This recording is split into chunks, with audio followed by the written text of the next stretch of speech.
March is Women's History Month, a time set aside to celebrate the vital role of women in American history.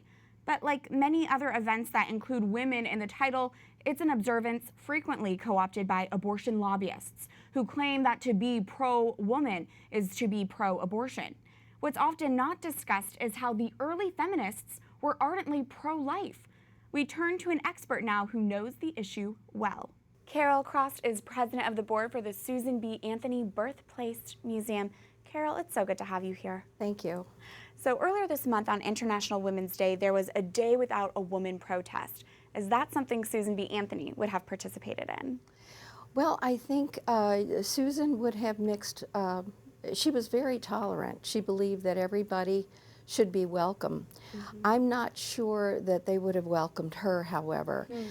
She was opposed to abortion, and she was outspoken in that position.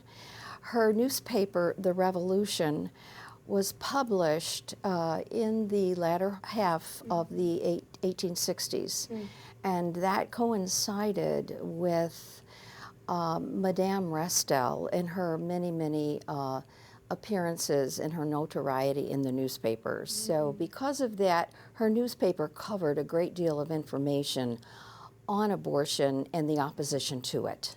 Didn't she have a policy she would not allow abortion to be advertised in her newspaper? Exactly, Really? exactly. Her inaugural edition stated that she would not advertise for quack and immoral medicines, and also that she opposed standing armies. So she was sort of our first consistent life ethic person.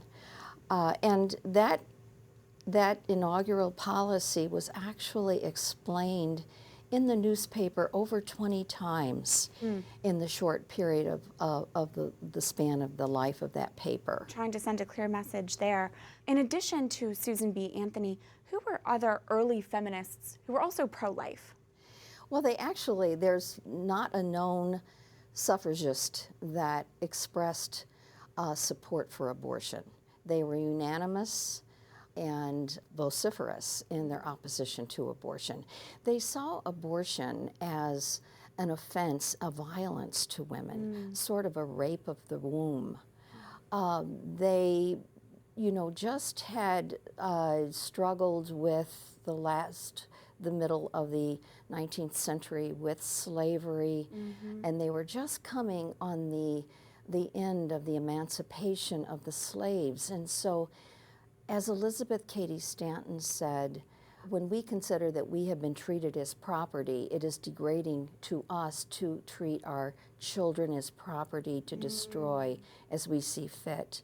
And Elizabeth Cady Stanton, of course, was the editor of Susan B. Anthony's newspaper. Which goes to my next question. There is this narrative, this idea today that the rights women are fighting for today are reproductive rights, aka access to abortion and contraception. Does that fit in with the same idea of womanhood as the early feminists?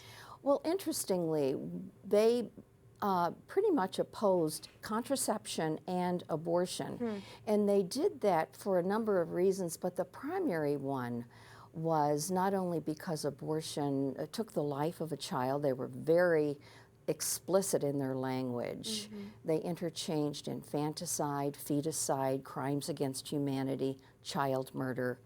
They believed that contraception and abortion actually encouraged promiscuity among men.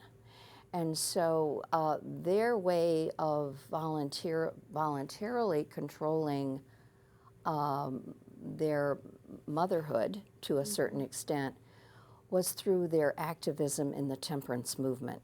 They felt that men needed to temper their consumption of liquor, and that in turn would allow women to have more control in the family. It's interesting that they believed that motherhood was one of their greatest gifts. They believed to some extent that they wanted to bring men up to the level of women.